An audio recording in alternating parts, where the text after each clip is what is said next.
Hello students, in this video we are going to discuss about our last class of fungi, that is Deuteromycetes.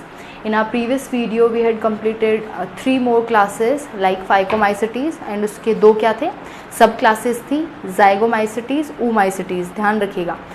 फिर second हमने क्या पढ़ी Ascomycetes and third हमने क्या पढ़ी Basidiomycetes and now in this video we will be going to discuss the 4th class, that is Basidiomycetes.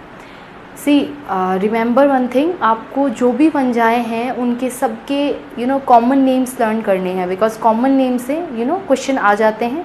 इसके अलावा मैंने आपको क्या बताया था, इसके अलावा आपको डिजीज़ अच्छे से याद रखनी है, मतलब economic importance and sexual and asexual reproduction, these are the major areas from where the questions are generally picked up. Now deuteromycetes हम लोग स्टार्ट करते हैं। क्लास ड्यूटेरोमाइसिटीज़ का इसका जो कॉमन नेम है वो है फंजाई इम्परफेक्टाई। इसको हम बोलते हैं fungi imperfecti. Why fungi imperfecti? Because these imperfect मतलब ये परफेक्ट नहीं है, परफेक्ट फंजाई नहीं है, they are not they are not the true fungi. देखो हुआ क्या था, जब भी ये ग्रुप बन रहा था, ये जो ग्रुप बना इसके अंदर ऐसे फंजाई जो नॉर्मल फंजाई के कैरेक्टर्स 1 या 2 जो main character that is sexual reproduction perform नहीं कर रहे, उनको सबको इसके अंदर डाल दिया गया। तो ध्यान रखिएगा, इसलिए इसको फंजाई इम्परफेक्टाई बोलते हैं, बिकॉज ये इम्परफेक्ट फंजाई हैं, एज इन दे परफॉर्म और they resembles all the fungi in all their features, but a specific feature that is reproduction through sexual form, they are not having that character, that's why they are considered as fungi imperfecti. Now artificial class बनाई गई थी to put such organisms, I told you, ऐसे organisms को रखने के लिए जो बाकी सब कैरेक्टर में तो फंजाई से मिलते हैं, but they are not having sexual phase in their life. Now next thing is, अगर इनकी बात मैंने बता दी आपको, सेक्शुअल स्टेज एब्सेंट होती है इनकी लाइफ साइकिल में, they are not having any type of sexual stage for कुछ टाइम के लिए भी नहीं देखी जाती, बिल्कुल सेक्शुअल स्टेज मिलती ही नहीं है, नॉट नोटेड येट बिफोर, आज से पहले कभी देखी नहीं हुई, आगे डिस्कवर हो जाए तो उस चीज़ का भी हम लोग कुछ कह नहीं सकते। नेक्स्ट है इनकी जो माइसीलियम होती है, MYCE, माइसीलियम जो है वो ब्रांच्ड है एंड सेप्टेट है, रिमेंबर, एज इन बाकी और जो फंजाइस की होती है लाइक हमारे जो बेसिडियोमाइसिटीज़ हैं, एस्को हैं, उनकी तरह। नेक्स्ट है हमारे इनका और कैरेक्टर्स की बात करें तो ये सेप्रोफिटिक हैं एंड पैरासिटिक भी हो सकते हैं, but large number of them are decomposers of litter. Litter is what, जब भी कोई फॉरेस्ट वगैरह में जब भी कोई पत्तियां वगैरह जो होती हैं सूख जाती हैं या फिर बिना सूखे हवा विंड की वजह से नीचे फॉल ऑफ हो जाती हैं ग्राउंड में, जो स्ट्रक्चर बनता है, या फिर इसको इस टाइप के कचरे को हम लोग, या फिर इस टाइप के फॉलन लीफ के उसको बेड को हम लोग क्या बोल देते हैं, लिटर बोल देते हैं। तो ये उस लिटर को डिकम्पोज करती हैं, दैट्स वाई। अब वो जो लिटर होता है उसके अंदर बहुत ज़्यादा क्या होता है, मिनरल्स होते हैं, बहुत ज़्यादा बाउंड फॉर्म में बहुत ज़्यादा मॉलिक्यूल्स होते हैं, तो उनका साइक्लिंग मतलब उनको फ्री करती है। डिकम्पोज करने का मतलब क्या होता है, डाइजेस्ट कर देना, सिंपलर फॉर्म में कन्वर्ट कर देना। और डिकम्पोजर्स हमेशा क्या करते हैं, कोई भी जो चीज़ है ना उसके ऊपर डाइजेशन करके, मतलब उसको डाइजेस्ट करके, उसको ब्रेक डाउन करके छोटे सिंपलर पार्ट में तोड़ देते हैं और सॉइल के अंदर उसको मिक्स कर देते हैं, ठीक है, और अपना न्यूट्रिशन जो लेना होता है वो ले लेते हैं। सो ये क्या कर रहे हैं, न्यूट्रिएंट्स को जो सॉइल से लिए थे प्लांट ने उसको वापस से सॉइल के अंदर डाल रहे हैं, है ना, सॉइल के अंदर मिक्स कर रहे हैं। That's why they are responsible for this mineral cycling कर रहे हैं, डिकम्पोजर्स ऑफ लिटर, ये बात ध्यान रखना, ठीक है। इनको यहाँ से क्वेश्चन आता है, decomposers of litre. Next thing is asexual spore जो इनके अंदर बनते हैं वो क्या होते हैं, हमारे कॉनिडिया। और फिर हम एक बार बात करें कॉनिडिया क्या होते हैं, एप्लेनोस्पोर्स होते हैं एसेक्सुअल रिप्रोडक्शन के अंदर। और एप्लेनोस्पोर हम कौन से स्पोर्स को बोलते हैं, वो स्पोर जो कि नॉन मोटाइल होते हैं। एंड ये जो कॉनिडिया होते हैं ये एक्सोजीनसली प्रोड्यूस होते हैं, ध्यान रखिए। कॉनिडियोफोर पे मैंने बताया था, चेन्स में भी हो सकते हैं और सिंगली प्रोड्यूस भी हो सकते हैं, लाइक चेन्स में हम लोगों ने पेनिसिलियम में देखा था, ठीक है, एस्कोमाइसिटीज़ के अंदर। नाउ नेक्स्ट थिंग, अगर हम इनकी इकोनॉमिक इम्पोर्टेंस की बात करें तो आपको ये चीज़ अच्छे से याद रखनी है, बिकॉज क्वेश्चन मैंने बार बार बोला ये वाला एरिया जो है वो सबसे ज़्यादा क्वेश्चंस कवर करता है, यहाँ से क्वेश्चंस बहुत फ्रीक्वेंटली पूछे जाते हैं। सो सबसे पहले हेलमेंथोस्पोरियम, हेलमेंथोस्पोरियम ओराइजे, ये जो ड्यूटेरोमाइसिटीज़ का एक मेंबर है फंजाई, ये क्या करता है डिजीज़, इधर इनके नेम है और इधर इनसे कॉज्ड डिजीज़ है। तो ये क्या डिजीज़ कॉज करते हैं, leaf spot of rice, rice की जो लीफ होती है उस पर स्पॉटिंग कर देते हैं, तो इसको हम लोग क्या बोल देते हैं, इसको हम क्या बोल देते हैं, लीफ स्पॉट ऑफ राइस। इसका नेम क्या है, देखो हेलमेंथोस्पोरियम ओराइजे, ओराइजे से ध्यान रखना, ओराइजा सटाइवा साइंटिफिक नेम है राइस का, तो ओराइजे मीन्स ही ओराइजा सटाइवा को क्या कर रहा है, डिजीज़ कर रहा है, दैट मीन्स राइस को। ठीक है, तो ये चीज़ ध्यान रखिएगा। नेक्स्ट है हमारे पास अल्टरनेरिया सोलानी, अल्टरनेरिया सोलानी, ये इंपॉर्टेंट है, ध्यान रखिएगा, क्वेश्चंस बहुत बार पूछते हैं। अर्ली ब्लाइट ऑफ पोटैटो, मैंने आपको बताया था अर्ली ब्लाइट और लेट ब्लाइट में क्या डिफरेंस है। अर्ली ब्लाइट जो होती है वो किसके अंदर होती है, लीव, स्टेम, रूट, ऐसे स्ट्रक्चर्स के अंदर होती है, वही रॉटनिंग होती है, स्ट्रक्चर रॉटन हो जाता है, ख़राब हो जाता है, बिकॉज ये जो फंजाई होते हैं वहाँ जाते हैं और उन सेल्स से पूरा न्यूट्रिशन ले लेते हैं होस्टोरिया से। होस्टोरिया इनके अंदर क्या होती है, मैंने बताया था, एक ऐसी सेल होती है जो एब्जॉर्प्शन करती है, सक्शन सक कर लेती है पूरे एब्जॉर्प्शन को, पूरा एब्जॉर्प्शन ले लेती है सकिंग प्रोसेस से। पैरासिटिक फंजाई के अंदर ये मिलती है, they are also parasitic fungi. ठीक है, तो अर्ली ब्लाइट क्या होता है, लीफ, स्टेम या फिर रूट ऐसे स्ट्रक्चर्स के अंदर अगर रॉटनिंग हो स्ट्रक्चर्स की तो हम उसको क्या बोलते हैं, अर्ली ब्लाइट। और लेट ब्लाइट अगर फ्रूट, सीड इनके अंदर हो तो उसको लेट ब्लाइट बोलते हैं, बिकॉज वो बाद में होती है, फ्रूट सीड तक बाद में पहुंचती है और पहले ही हो जाए, पहले ही प्लांट इन्फेक्टेड है रूट, स्टेम और लीफ वाली स्टेज पे, अभी तक तो फ्रूट और सीड बना नहीं है, पहले से इन्फेक्ट हो गया, उसको हम बोलते हैं अर्ली ब्लाइट। तो अर्ली ब्लाइट ऑफ पोटैटो कहाँ होगी, पोटैटो की लीफ, ब्रांच या फिर स्टेम पे। नाउ नेक्स्ट थिंग इज, अब हम बात करते हैं नेक्स्ट, हमारा जो थर्ड नंबर का क्या है फंजाई है, that is Colletotrichum. What, Colletotrichum फल्केटम।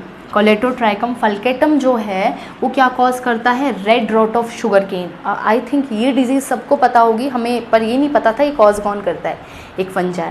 ठीक है, तो ये डिजीज़ सबने शुगर केन देखा होगा तो उसके अंदर रेड रेड सा, लाइक शुगर केन के अंदर ब्लड आ गया हो, ऐसे रेड रेड सा क्या दिखता है, पूरे स्ट्रक्चर्स दिखते हैं रेड रेड पूरा। ठीक है, तो इसलिए रेड से ऐसे पैचेस दिखते हैं, लाइक ये शुगर केन है, इसको जब इसका कवर हटाएंगे तो उसके अंदर रेड कलर का जूस, ऐसे रेड सा स्ट्रक्चर दिखेगा। ठीक है, तो इसलिए हम इसको red rot of sugar cane बोलते हैं, and it is caused by Colletotrichum falcatum. ठीक है, falcatum. Now next example is Trichophyton. Trichophyton very common, जो रिंगवॉर्म ऑफ फुट, फुट का रिंगवॉर्म होता है, इसको फुट का रिंगवॉर्म बोलते हैं, एंड एथलीट्स फुट भी बोलते हैं इस डिजीज़ को। ये क्या कॉज करता है, रिंगवॉर्म ऑफ फुट। ठीक है, जो हमारे रिंगवॉर्म्स हो जाते हैं, रिंगवॉर्म ऑफ फुट ये कॉज करता है, और एथलीट्स फुट भी इस डिजीज़ को बोलते हैं, बिकॉज जो एथलीट के फुट होते हैं वो बहुत ज़्यादा भागते हैं तो वो बहुत गंदे से हो जाते हैं, वाइट वाइट उनके ऊपर स्ट्रक्चर्स, धूल मिट्टी जम जाती है। तो ये सेम ऐसा ही दिखता है, रिंगवॉर्म फुट जो होता है वो वैसा ही दिखता है, वो जो दाद हो जाते हैं, दैट। ठीक है, तो ट्राइकोफाइटॉन ये हो गया। नेक्स्ट है हमारे पास सिरेकोस्पोरा परसोनाटा। सिरेकोस्पोरा परसोनाटा जो है वो कॉज करता है red rot of sugar cane. ध्यान रखिएगा, दोनों चीज़ें जो हैं वो red rot of sugar cane ही कॉज कर रही हैं। ठीक है, इसके अलावा और भी फर्दर डिजीज़ होती है, मेजर डिजीज़ क्या है हमारे पास, यही है।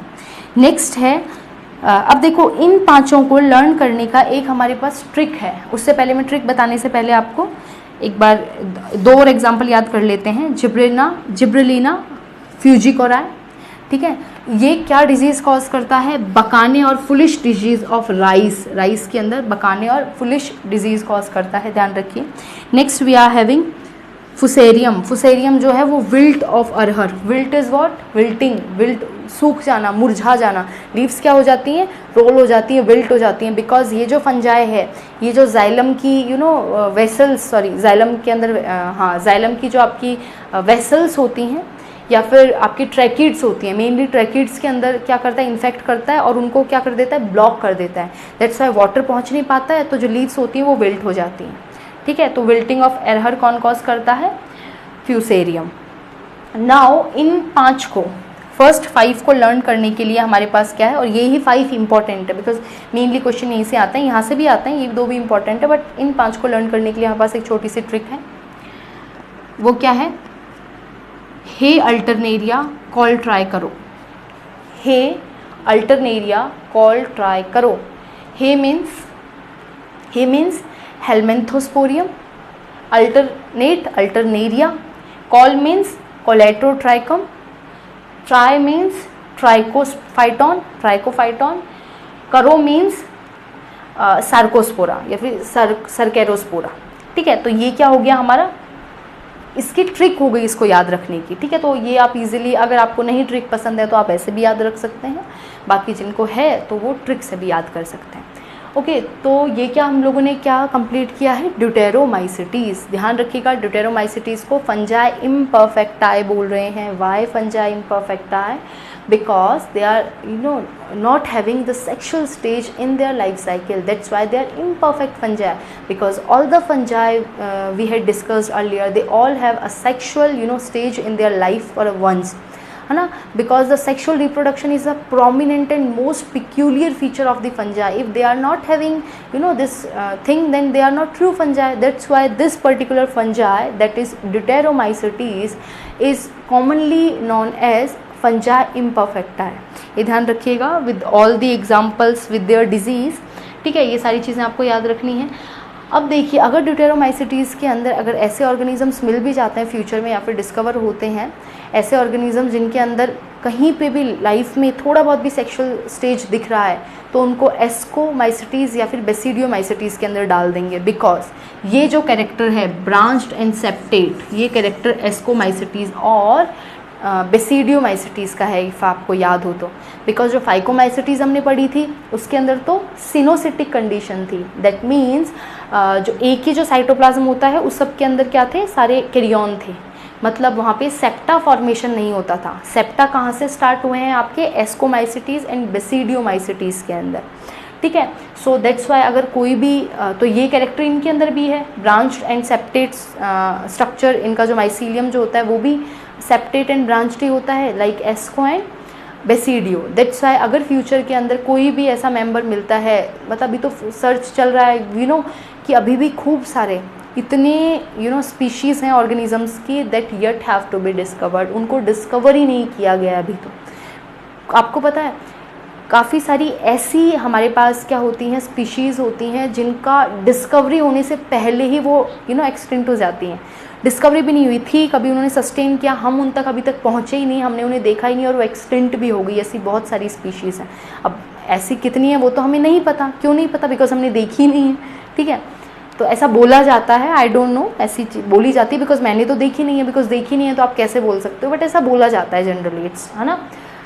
तो यूजुअली आपको ये चीज़ें सारी की सारी याद रखनी है, और नया कोई भी ये वाली भी बात याद रखनी है कि अगर कोई डिस्कवर होता है इन केस ऑफ ऐसा इम्परफेक्ट आई के अंदर कोई भी फंजा ऐसा आता है जिसकी लाइफ साइकिल में एक बार भी सेक्सुअल स्टेज आ रही है, तो फिर उसको किसके अंदर प्लेस कर दिया जाएगा, बेसिडियो एंड आपका ascomycetes. Okay, so till here this is the last video of the fungi kingdom. हमने आज हमारा पूरा किंगडम फंजाई कंप्लीट कर लिया है with all the 4 classes and the general character ध्यान रखना, आपको सेक्सुअल एसेक्सुअल बहुत अच्छे से पढ़ना है। मैं बार बार बोल रही हूँ, क्वेश्चन वहाँ से आते हैं। इसके अलावा आपको सारे क्लासेस की क्या याद रखनी है, डिजीज़, इकोनॉमिक इंपॉर्टेंस बहुत अच्छे से, बिकॉज जो मोस्ट फ्रिक्वेंटली 80 to 90% जो क्वेश्चंस बनते हैं ना वो यहीं से ही बनते हैं।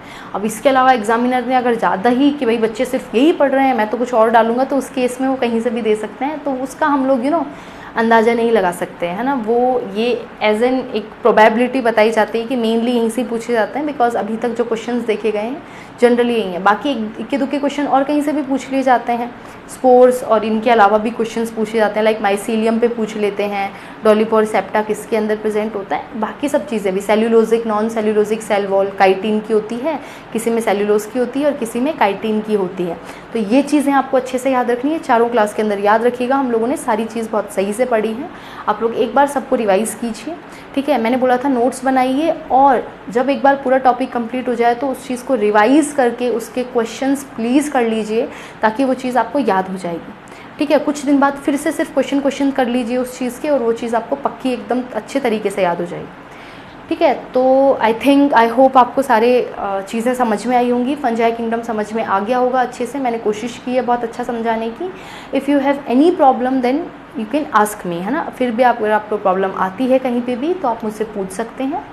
ठीक है, और इसके बाद हम लोग हमारा नेक्स्ट जो है किंगडम वो स्टार्ट करने वाले हैं, दैट इज़ प्लांट किंगडम। और इस चैप्टर के अंदर सेकंड चैप्टर भी इसी के साथ साथ हमारा आज कंप्लीट हो रहा है, बिकॉज इस चैप्टर के अंदर प्लांट और एनिमल किंगडम का लास्ट में थोड़ा सा डिस्क्रिप्शन दे रखा है।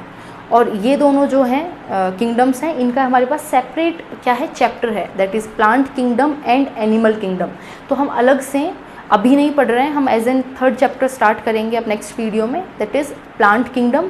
और उसके अंदर हम लोग पूरे प्लांट्स को अच्छे से विद द वास्ट क्लासिफिकेशन पूरा अच्छे से पढ़ेंगे। और फिर हम animal kingdom the third chapter जाएंगे, फिर जाके फोर्थ चैप्टर पे, फिर जाके ये हमारा यहाँ तक फोर्थ चैप्टर तक पूरा क्लासिफिकेशन वाला जो पार्ट है वो कंप्लीट होगा।